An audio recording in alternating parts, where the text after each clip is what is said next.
제보자는 고속도로 2차로를 정상대로 가고 있었습니다. 그런데 1차로에서 갑자기 들어오는 차, 그 차를 피하다 일어난 사고인데요. 먼저 뒤에서 따라오던 목격 차량의 블랙박스를 보시겠습니다.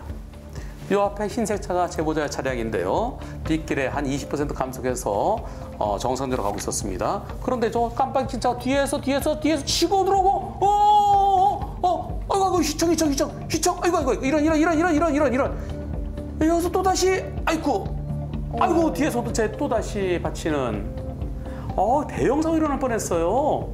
1차로 오던 차가 바로 급제동 해줬으니까 망정이지 그렇지 않았더라면 진짜 큰일 날 뻔했는데요. 이번엔 제보자의 영상을 보시겠습니다. 제보자 정상대로 잘 가고 있습니다. 평택 음성으로 빠지려고 그러면 오른쪽으로 미리 빠져야 되는데요. 이 차가 여기서 저 차를 피해서 네 겨우 피했는데 휘청 빗길에 미끄러지면서 중앙부터 내려갔고 그리고 1차로에서 오던 차와 부딪힌 정말 큰일 날 뻔했습니다. 이번 사고로 제보자 많이 다치진 않았나요? 목이랑 허리를 좀 다쳤어요. 나중에 보니까 여기 무릎 쪽이 살이 짓이겨져가지고 멍이 크게 들었는데 아직도 지금 감각이 좀 덜 돌아와 있어요. 이 사고로 제보자의 차량은 폐차가 됐고요. 제보자는 사고 당시의 충격으로 한동안 운전대를 잡지 못했다고 합니다. 그냥 가버리더라고요. 제 생각에는 제 앞에서 차선 변경을 저한테 끼어들고 한 번 더 해서 출구로 나왔거든요. 백밀러로 뒤를 보지 않았을 수가 없는 상황인데 그냥 그대로 가버리더라고요. 경찰에 신고가 돼서 이제 한 2, 3일 안에 찾아서 가해 차주한테 연락이 갔고 전혀 몰랐다, 자기는 몰랐다고 하길래 저는 좀 어이가 없었죠. 상대차 운전자는 난 사고 난 거 몰랐다, 그래서 그냥 갔다 이렇게 얘기하나요? 모르고 갔다는 그 변명이 맞는지 틀리는지 찾아보겠습니다. 여기에 깜빡이 켜고 브레이크등이 켜져 있는지 안 켜졌는지. 브레이크등이 안 켜져 있네요. 안 켜진 상태로 그냥 가네요. 그냥 처음부터 끝까지 오른쪽 깜빡이만 켜고 그냥 쭉 갑니다. 브레이크등이 들어오면서 멈칫했다면 나 때문에 사고 났나? 미필적이라도 고의를 인정할 수 있는데요. 브레이크등이 안 들어왔다는 것은 상대차가 제보자 차를 못 본 것 같습니다. 요 핑크빛. 요거대로 따라갔어야 되는데요. 그런데 그렇지 않고 그냥 자기 편한 대로 여기서 1차로 여기다! My way! 그냥 자기 편한 대로 나간 거예요. 근데 모르고 간 게 더 나쁘죠. 저런 차가 어디 있어요. 저기서 자기가 진출로 나가려면 미리 오른쪽으로 빠져서 천천히 빠졌어야 되는데 상대차 정말 나쁘네요. 이번 사고의 과실 비율은 어떻게 진행되고 있습니까? 일단 처음에는 6대4를 주장했습니다. 좀 너무 어이가 없고 이게 제 잘못이 40%가 있다고 하는데 아무리 생각해도 저는 40%의 잘못이 있다는 생각이 전혀 안 들었거든요. 60대 40이라고요? 아니 이런 사고를 어떻게 피합니까? 나는 잘 가고 있어도 뒤에서 일종의 칼치기예요. 내가 빨리 들지 않았으면 부딪히는 사고죠. 부딪혔으면 당연히 100대 0이죠. 뒤에서 치고 들어오는 걸 어떻게 피하겠습니까? 피할 수 없는 상황에서 피한 제보자에게 잘못이 있다고 말할 수는 없습니다. 따라서 이번 사고는 100대 0이어야 마땅하겠습니다. 비좁척일 경우에도 내가 사고의 원인을 제공했다면 차량을 멈춘 뒤 사고 처리를 해야 마땅합니다. 그렇지 않을 경우 뺑소니로 가중처벌될 수 있다는 것 꼭 기억하세요. 네.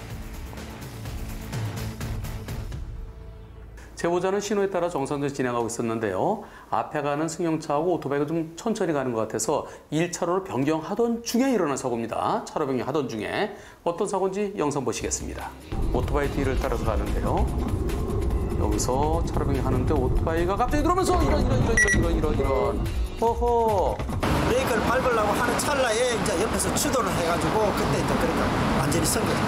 한 손은 오른손은 오토바이로 이제 한 손은 잡고 있었고 한 손은 이제 담배를 피고 있었어요. 담배를 피고 있었다고요? 담배를요? 오토바이 잘 보면요. 보세요. 담배를 물었죠, 손에? 담배를 물었고 그리고 스마트폰을 조작하고 있습니다. 아슬아슬하게 도로 위에 고개를 한 오토바이 담배를 운전자. 진 상태에서 손가락으로 스마트폰 보다가 이제서 앞을 보는 거야. 이거 들이받기 전에 급히 피하는 겁니다. 이번 사고 과실 비율이 궁금한데요. 상대방 보험회사에서는 자기네들은 앞에서 같이 진로를 변경했다. 그래서 이제 우리는 잘못이 없다. 이렇게 주장을 하고 있어서 뒤에 가던 제보자가 앞에 가던 오토바이랑 부딪혔기 때문에 뒤에 있던 제보자가 더 잘못했다고 그러나요? 앞에 가는 차가 멈췄는데 내가 못 보고 들이받았을 때 그땐 뒷차가 잘못한 거죠. 하지만 지금은 앞뒤 관계가 아니고 제보자가 2차로에서 1차로로 변경을 거의 다 마친 상태인데요. 그 과정을 다시 한번 보시겠습니다. 2차로 쪽으로 가다가 1차로로 가고 있죠? 가고 있는데 이때 제보자는 진로 변경에 거의 다 맞춰서 똑바로 나가려고 그러는데 오토바이 가서 때린 거예요. 제보자가 피해자죠. 다만 오토바이가 갑자기 제보자에게 달려들었다 하더라도 100대 0은 아니고요. 제보자에게도 아쉬움은 있습니다. 만일 좀 여유 있게 진로변경이 들어갔으면 오토바이가 들어갈 때 빵 해줄 수 있었죠. 또는 내가 브레이크 잡을 수도 있었죠.